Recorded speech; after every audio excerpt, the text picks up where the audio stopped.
Hello मेरे प्रिय दोस्त। तो चलिए आज आपका ऑब्जेक्टिव का नंबर 1 संस्थान द यूनिवर्स विजन क्लास में स्वागत है। तो चलिए, बिहार बोर्ड मैट्रिक परीक्षा जो होती है, यदि आप देने जा रहे हैं तो आपके लिए ये जो लेक्चर है खास है। मैथ का जितने भी चैप्टर होते हैं सभी चैप्टर वाइज हम फार्मूला को कवर करेंगे। यानी कि चैप्टर जो होते हैं, यानी कि 15 चैप्टर या 16 चैप्टर हैं, सभी चैप्टर से हम फार्मूला को कवर करेंगे, यानी कि टॉपिक वाइज। तो आज आपका लेक्चर नंबर फर्स्ट होने जा रहा है। इसको हम 5 से 6 लेक्चर में कवर कर लेंगे। तो जाइए, प्लेलिस्ट होती है, प्लेलिस्ट में आपको डेली प्रोवाइड कर दी जाएगी। तो आपसे बस एक ही रिक्वेस्ट है कि यदि आप हमारे channel the universe vision class पर न्यू हैं तो चैनल को प्लीज़ सब्सक्राइब करिए और अपने दोस्तों के साथ इसे शेयर करिए। तो चलिए हम फार्मूला नंबर फर्स्ट को देखते हैं। यानी कि जो फर्स्ट नंबर चैप्टर जो रियल नंबर होती है, जिसको हम हिंदी में बोलते हैं वास्तविक संख्या। तो वास्तविक संख्या से हम पहले कवर करते हैं, उसके बाद हम सेकेंड नंबर यानी कि चैप्टर की ओर चलेंगे। तो देखिए, भाज बराबर क्या होती है। कभी कभी फार्मूला भी जो होती है ना, 5 से 6 मार्क्स में पूछ दी जाती है बोर्ड परीक्षा में। क्वेश्चन बैंक उठाकर आप देखिए। तो भाज बराबर क्या होती है बाबू। तो हाँ, भाजक गुने भागफल प्लस शेषफल होती है। आपसे कभी भी अगर पूछ दे कि जो भाज बराबर क्या होगा, तो भाजक गुना भागफल प्लस यानी कि शेषफल होता है।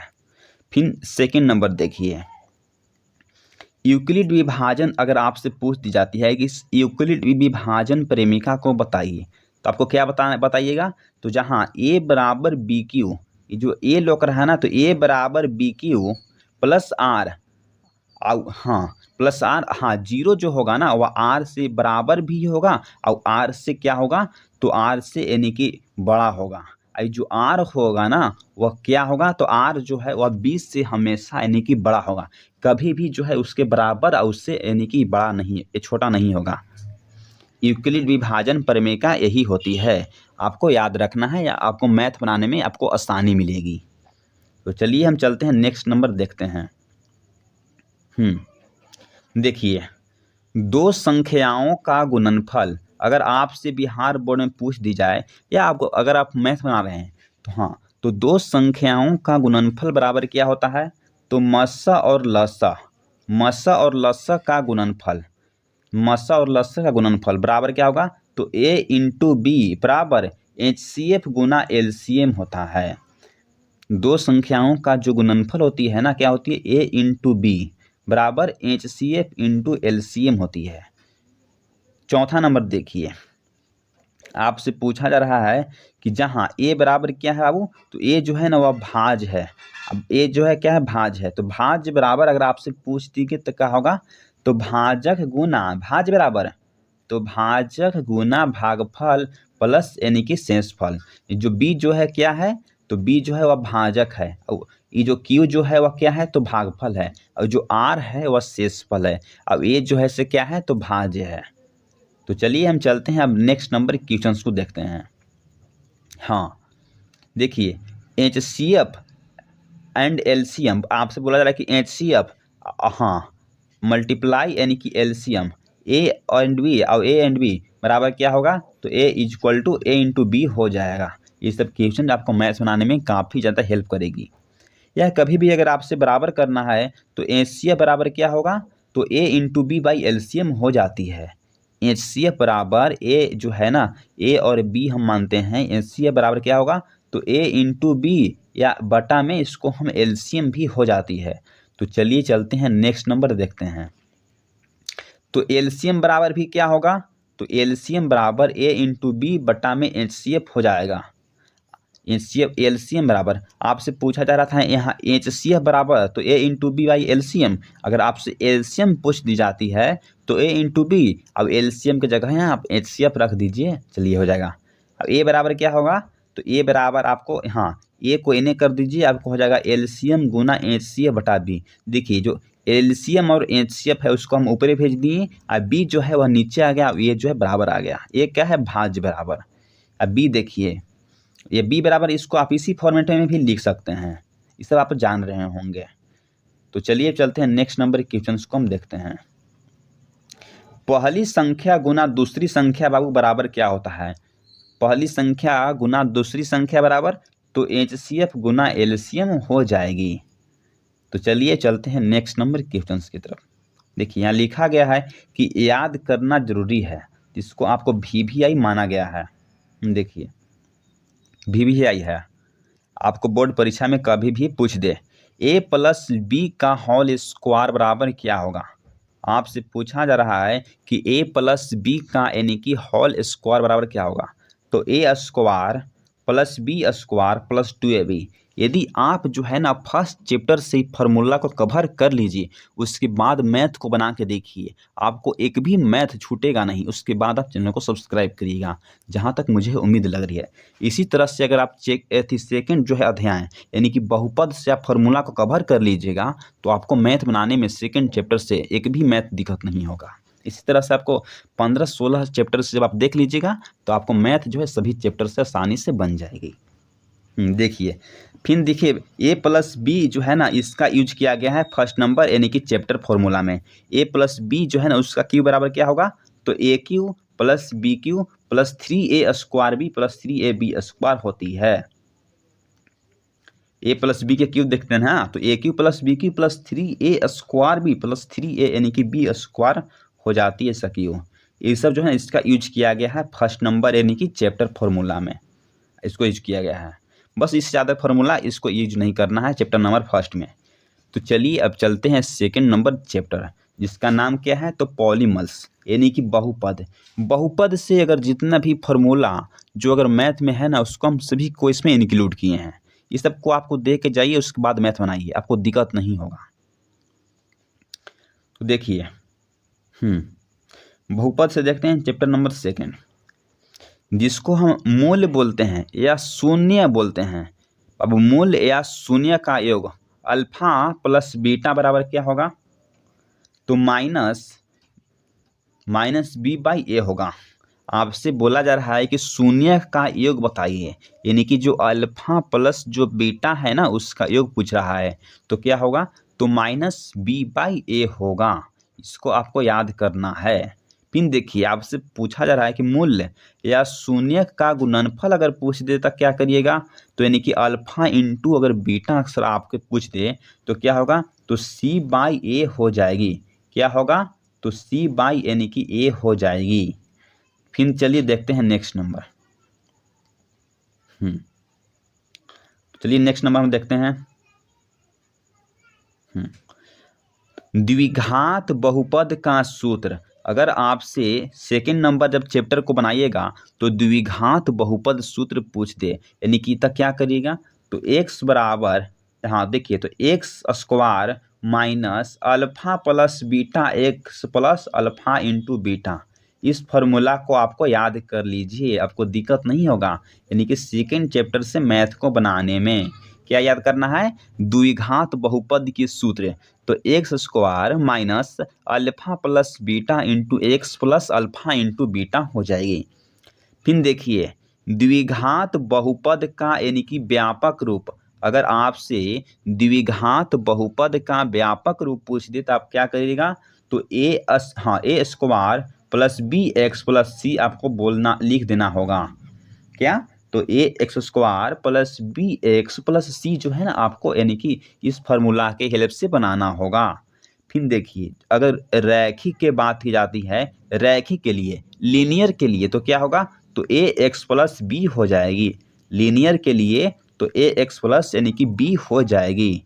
चलिए इसी तरह से हम देखते हैं। देखिए त्रिघात बहुपद सूत्र, अगर आपसे त्रिघात बहुपद सूत्र पूछ दे या फार्मूला में इसको यूज करने के लिए आ जाएगी, तो आप कौन सी फार्मूला लगाइएगा, कुछ जान रहे हैं। हाँ, तो A X cube plus B X square plus C X plus D आपको लगाना है। आपको क्या लगाना है, तो A X cube plus B X square plus C X plus D आपको फार्मूला यूज करनी है, तो मैथ इजीली बन जाएगी। तो फिर देखिए अगर चार घात वाला बहुपद अगर आपसे पूछ दी जाती है कि चार घात का बहुपद के सूत्र बताइए, तो अब क्या बताइएगा, तो ए एक्स के power 4 plus B X Q, हाँ प्लस बी एक्स क्यू हो जाएगी। क्या हो जाएगी, तो हाँ ए एक्स के power 4 plus B X Q यानी कि हो जाएगी। चलिए देखिए नेक्स्ट नंबर। अगर आपसे पूछ दी जाती है कि alpha plus beta plus gamma, अगर तीनों को जब आप योग करिएगा, आपसे पूछा जाएगा कि alpha plus beta plus gamma का योग बताइए, तो आपको बताना होगा कि बी बाई ए हो जाएगा। अगर alpha into beta into gamma का अगर आपसे गुणनफल पूछ दे यानी कि मल्टीप्लाई, तो आपको बताना होगा कि डी बाई ए हो जाएगी। तो चलिए चलते हैं हम नेक्स्ट नंबर। हाँ, तो चलिए सेकेंड नंबर चैप्टर से हम कवर कर लिए हैं। सेकेंड नंबर जो चैप्टर था उससे जितना भी अगर क्वेश्चन पूछा जाए तो बस यहीं। तो चलिए अब देखते हैं चैप्टर नंबर 3 से। जो लेसन जो 3 है ना, इससे हम देखते हैं कितना ज़्यादा इम्पोर्टेंट यानी कि फॉर्मूला होती है। यदि आप तीसरा नंबर चैप्टर से इम्पोर्टेंट यानी कि जो महत्वपूर्ण फार्मूला है उसको आप देख लेते हैं, उसके देख के यदि आप बनाइएगा मैथ तो आपको दिक्कत नहीं होगा। तो देखिए, आपसे बोला जा रहा है कि A1/A2 जो है ना नॉट इज इक्वल टू क्या है, वह बराबर नहीं है। किसके बराबर नहीं है, तो B1/B2 के। ये जो क्या है, प्रतिच्छेदी है। इसको बोलते हैं अद्वितीय हल होगा। इस तरह की जो आएगा ना, तो आपको सीधे देखना होगा कि जो प्रतिच्छेदी है इसका कोई जो है हल यानी कि अद्वितीय जो है इसका हल होगा। चलिए चलते नेक्स्ट नंबर फॉर्मूला को देखिए बाबू, कि जो A1 जो A2 है वह बराबर है। जब इस जो है ना सिचुएशन में बराबर है, अब B1/B2 जो है वह नॉट इज इक्वल टू, वह बराबर नहीं है किसका, तो C1 यानी कि C2 का। तो जब इस तरह का जो कंडीशन जो आएगा तो उसमें क्या बोलेंगे कि वह समांतर है यानी कि असंगत है, कोई हल नहीं होगा। उसमें जो है द्वितीय यानी कि दो हल होगा, अब इसमें जो है कोई हल नहीं होगा इस सिचुएशन में। फिर देखिए A1/A2 बराबर है किसका, तो B1 यानी कि B2 का। अब B1 जो B2 है ना, वो बराबर है किसका, तो C1/C2 का। जब इस तरह के जो सिचुएशन आएगी तो इसमें संपाति जो है वह आश्रित होगी। क्या होगा, तो संपाति यानी कि आश्रित, अनेक हल होगा, अनंत जो है ना हल इसमें होगी। इस तरह जो है सिचुएशन बनती है। यदि अल्फा इंटू बीटा डॉट है, alpha into beta plus beta into यानी कि गामा प्लस गामा इंटू यानी कि जो अल्फा, इस तरह की जो सिचुएशन होती है वहाँ यानी कि C/A इज इक्वल टू हो जाती है। क्या होगा, तो C/A यानी कि हो जाएगा इस तरह के फॉर्मूला में। तो फॉर्मूला को आप जो है लिख लीजिए, लिख कर याद कर लीजिए, इसके बाद मैथ को बनाइए। फिर देखिए ब्रज गुणन विधि से देखते हैं। इस जो 3 जो चैप्टर है ना, इसमें ब्रज गुणन विधि यानी कि ब्रज गुणन विधि से पूछा गया है। देखिए अब इसमें अद्वितीय हल होगा। इसमें क्या होगा, अद्वितीय हल होगा। कहाँ, तो x बराबर यहाँ देखिए आप। हाँ, x बराबर क्या है, तो B1C1, हाँ B1C2 minus B2C2 is equal to y बराबर क्या है, तो C1A2 minus C2A1 is equal to 1 A1B2 minus B2B1। ये जो फॉर्मूला है ना, क्या है, तो ब्रज गुणन विधि से इसको बनाया गया है। इसमें क्या होगा, तो यानी कि अद्वितीय यानी कि हल हो जाएगी। फॉर्मूला को आपको लिख लीजिए। चलिए फिर नेक्स्ट नंबर देखिए। आपसे बहुत बार 1 मार्क्स में इसको पूछा गया है कि विवेचक का सूत्र क्या है, फॉर्मूला क्या है। क्या हो जाएगा, तो D बराबर B² माइनस 4AC हो जाएगी। आपसे 1 मार्क्स में कभी भी पूछ दे कि B बराबर यानी कि विवेचक होती है तो उसके D बराबर क्या होगा, तो B² माइनस 4AC हो जाएगी। इस जो है ना स्टार मार्क्स लगा दिए हैं कि कभी भी आपसे पूछ दी जाती है। तो चलिए चलते हैं हम नेक्स्ट नंबर फॉर्मूला की तरफ। तो चैप्टर नंबर 3 से ही हम देखते हैं। चैप्टर नंबर 3 का क्या नाम है, तो 2 चर वाले रैखिक समीकरण, linear equation on the 2 variable. 2 चर जो है ना उसका रैखिक समीकरण देखते हैं। इसमें देखिए, तो A1x plus B1y plus C1 बराबर क्या होगा, तो 0।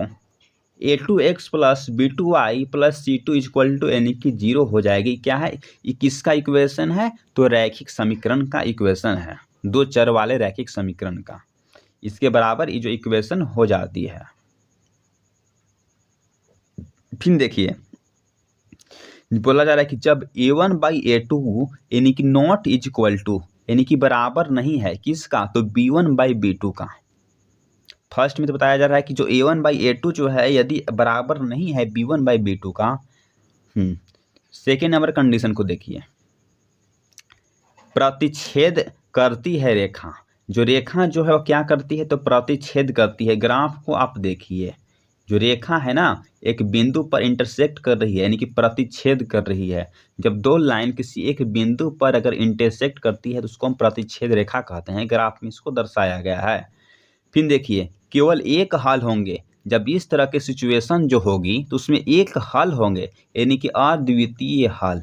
अद्वितीय हल का मतलब होता है कि सिर्फ और सिर्फ वन ऑफ सॉल्यूशन। इसका जो युग्म जो है ना, युग्म क्या होगा, तो संगत होगा। फिर देखिए सेकेंड नंबर फॉर्मूला को पहले देख लीजिए। जब सिचुएशन A1/A2 यानी कि बराबर होगा B1/B2 का, और जो B1/B2 है ना वह बराबर नहीं होगा किसका, तो C1/C2 का। जब इस तरह के कंडीशन अगर आपके पास रहे तो उसमें क्या करना है, तो उसमें देखिए जो फर्स्ट नंबर जो पॉइंट है कि जो ग्राफ जो है वह क्या होगा, तो ग्राफ यानी कि समांतर होगी। इस तरह की जो लाइन होती है उसको हम पैरेलल बोलते हैं। क्या है, तो समांतर जो है वह लाइन हो जाएगी, यानी कि ग्राफ क्या होगा, तो समांतर हो जाएगी। फिर सेकेंड नंबर पॉइंट को देखिए, हल क्या होगा, तो कोई हल नहीं होगा, नो सॉल्यूशन। इसका जो है ना सॉल्यूशन क्या होगा, तो नहीं होगा।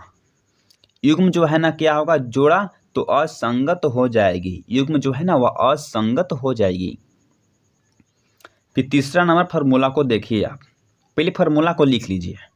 जब A1/A2 यानी कि बराबर होगा B1/B2 का, और जो B1/B2 है ना आपस में बराबर होगा किसका, तो C1/C2 का। जब इस सिचुएशन बनता है तो इस सिचुएशन में क्या है, तो ग्राफ जो है ना समपाती है। एक लाइन जो है वह क्या है, तो यही लाइन को हम बोलते हैं कि समपाती लाइन है। इसको बताया गया कि जो ये तो देख लिए हैं। सेकंड देखते हैं कि जो हल जो होगा ना क्या होगा, अपरिमित रूप से अनेक हल होंगे। इसका मतलब है कि इसमें बहुत ही ज़्यादा अनंत हल होगा, इसी तरह अनलिमिटेड हल होगा। तीसरा नंबर पॉइंट को देखिए, जो युग्म जो होगी ना वह आश्रित होगी, यानी कि संगत होगी। संगत का मतलब है कि एक से अधिक जो पॉइंट पर 3 से 4 जो रेखाएं आकर मिलती है तो उसे हम संगत रेखाएं कहते हैं। फिर देखिए ब्रज गुणन विधि। ब्रज गुणन विधि से बहुत बार एग्जाम में पूछा गया है कि ब्रज गुणन विधि जो है ना, ब्रज गुणन विधि का फॉर्मूला बताइए। देखिए अब यहाँ बोला जा रहा है, दिखाते हैं आपको। तो x equal to X by क्या है, तो x B1। ये देखिए यहाँ से देखिए फॉर्मूला इसके है, तो x लिख देना है। तो फिर BC minus BC equal to क्या है, तो y CA माइनस C। ये सब ध्यान 1 2 2 1 1 2 2 1 इस सब पर ध्यान नहीं दीजिए। आपको ध्यान देना है सिर्फ फॉर्मूला x बाई क्या है, तो BC माइनस BC लिख लेना है। फिर y यानी कि CA माइनस CA लिख लेना है। फिर इक्वल टू y यानी कि 1 लिखना है, यानी कि AB माइनस AB लिख लेना है।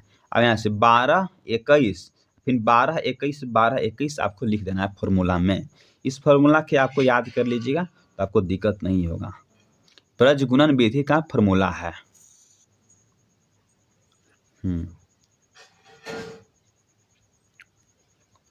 चलिए चलते हैं नेक्स्ट नंबर क्वेश्चन की तरफ। देखिए नेक्स्ट नंबर देखते हैं। अब अध्याय नंबर हम 4 से देखते हैं।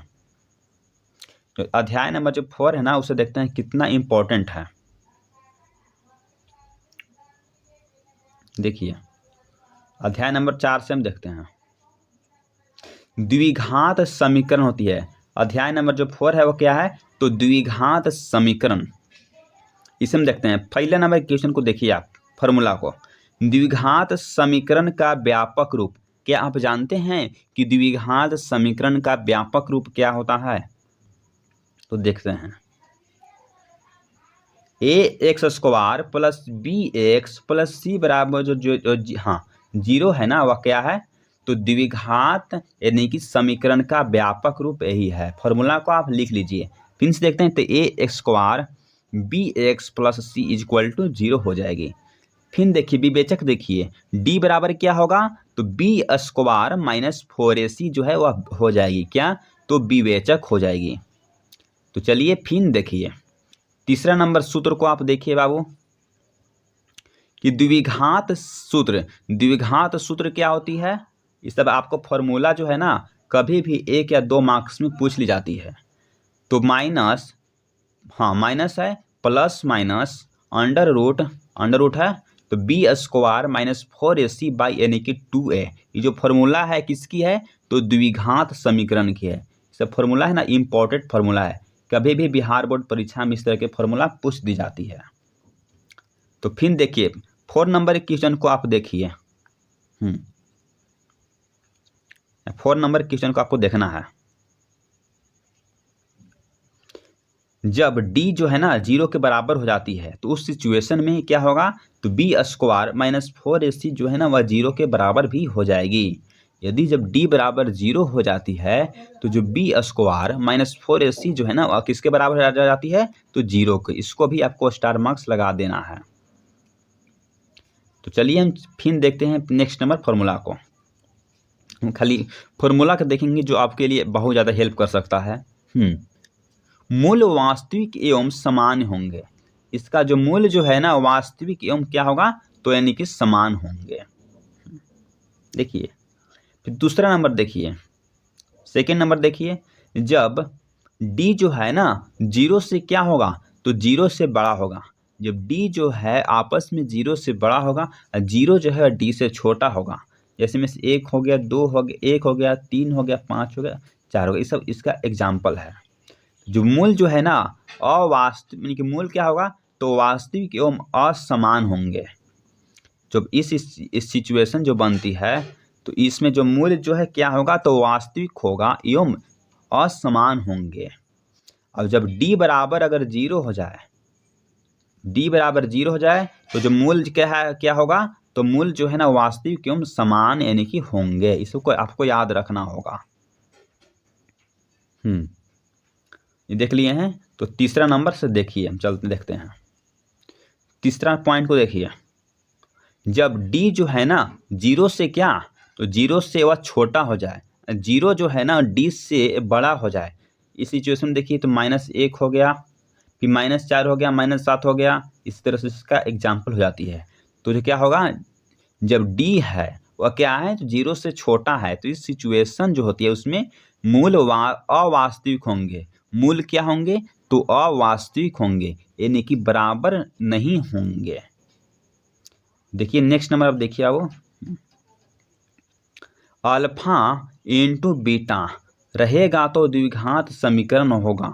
अगर अल्फा और जो बीटा अगर रहेगा ना तो द्विघात समीकरण होगा। उसके सूत्र क्या है, तो X square minus alpha plus beta X plus alpha into beta equal to 0 हो जाएगी। हाँ, इसको आपको याद कर लेना है। ठीक, हाँ, मूल योग। ठीक, अब बराबर क्या होगा, तो बराबर मूल योग यानी कि मूल योग बोलिए या मूलों का गुणनफल बोलिए। तो चलिए तो 6 नंबर पॉइंट को हम आपको देखते हैं। 6 नंबर पॉइंट को देखिए आप, शून्यक जो है ना, शून्य की x बराबर क्या होती है, तो x बराबर अगर आपसे पूछ दे कि शून्य के बराबर बताइए, तो आप क्या बताइएगा शून्य के बराबर, तो -b plus minus under root D by यानी कि 2a फार्मूला जो है शून्य का हो जाएगी। अगर आपसे शून्य का फार्मूला पूछ दे तो आपको क्या बोलना होगा कि -b plus minus root under root यानी कि d इज इक्वल टू यानी कि 2/a जो है हो जाएगा। या फिर आप इसको बोल सकते हैं कि अल्फा बराबर यानी कि -b plus under root d बराबर क्या, तो यानी कि 2a हो सकता है। सब क्वेश्चन है ना आपके लिए खास क्वेश्चन है। तथा बीटा इज इक्वल टू क्या, अगर बीटा बराबर पूछ दे तो क्या करिएगा, तो बीटा बराबर पूछ दे आपसे तो -b minus under root d by यानी कि 2a हो जाएगी। तो चलिए चलते हैं हम नेक्स्ट नंबर क्वेश्चन की तरफ। तो 7 नंबर आप पॉइंट को देखिए फॉर्मूला को। यहाँ से डिस्क्रिमिनेंट आपसे पूछा जा रहा है कि हाँ विविक्तर बताइए, ब्लैंक डिस्क नहीं, इसको पॉइंट को देखिए, डिस्क्रिमिनेंट यानी कि विविक्तर को हम डी से सूचित किया जाता है, जो विवेचक होता है उसको हम डी से डिनोट करते हैं, सूचित करते हैं। अतः क्या होती है विवेचक बराबर, तो डी बराबर बी स्क्वायर माइनस 4ac, यानी कि जो है ना 2024 में और 1 मार्क्स में पूछा गया फॉर्मूला है। पक्का है कि 2024 में इसको पूछा गया था, इसलिए फॉर्मूला को आपको ध्यान में रखना होगा, कभी भी आपसे बिहार बोर्ड परीक्षा में पूछ दी जाती है। तो 8 नंबर देखिए आप, यदि अल्फा और बीटा समीकरण जो है ना A X square plus B X plus C is equal to 0 जो है ना क्या होंगे के मूल हो, तो यदि जो अल्फा और बीटा का जो समीकरण जो है वह A X square plus B X plus C is equal to अगर 0 के अगर मूल्य होंगे ना तो इसमें सिचुएशन क्या बनती है, चलिए देखते हैं। तो फर्स्ट नंबर बाबू सिचुएशन बनती है कि ए बराबर क्या होगा, देखिए इसमें ए बराबर minus B plus under root B square minus 4ac/2a हो जाएगी। फॉर्मूला आपके लिए इंपॉर्टेंट है। फिर देखिए बीटा बराबर क्या हो जाएगी, तो बीटा इज इक्वल टू यहाँ हो जाएगी minus B minus under root B square minus 4ac/2a जो है हो जाएगी। ये भी जो फॉर्मूला आपके लिए मार्वेलस फॉर्मूला है, काफ़ी ज़्यादा इंपॉर्टेंट है। ये सब फॉर्मूला जो है ना आपको छोड़ना नहीं है, याद कर लीजिए, जैसे याद करके जाइए परीक्षा में।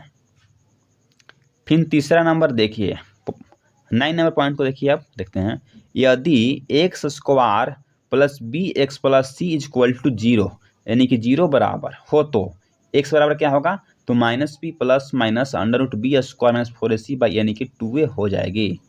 इस फार्मूला को भी आपको याद में रखना है, फार्मूला को आपको लिख लेना है किसी भी हर हाल में। जहाँ ए एक्स स्क्वायर का गुणांक है, आपको बोला जा रहा है कि जो जहाँ ए जो है ना वह एक्स स्क्वायर का गुणांक है और जो बी जो है ना किसका, तो एक्स का गुणांक है, तथा जो सी जो है वह क्या है, अचर पद है, जिसको हम बोलते हैं कांस्टेंट यानी कि टर्म है। तो चलिए हम देखते हैं आगे नंबर। तो जो लेसन नंबर जो 5 है ना उसको हम नेक्स्ट यानी कि क्लास में उसको कवर करेंगे। तो प्लेलिस्ट में जाइए, सारा जो लेक्चर आपको अवेलेबल मिल जाएगा, ऑब्जेक्टिव और सब्जेक्टिव का। अगर हिंदी का ऑब्जेक्ट चाहिए, संस्कृत का, तो जाइए प्लेलिस्ट में विजिट करिए। Thanks for watching this video. ये जो प्लेलिस्ट है जो है ना इसका PDF आपको टेलीग्राम पर डाल दी जाएगी। तो प्लीज़ आप चैनल पर न्यू हैं तो द यूनिवर्स विजन क्लास को सब्सक्राइब करिए। जय हिंद, जय भारत।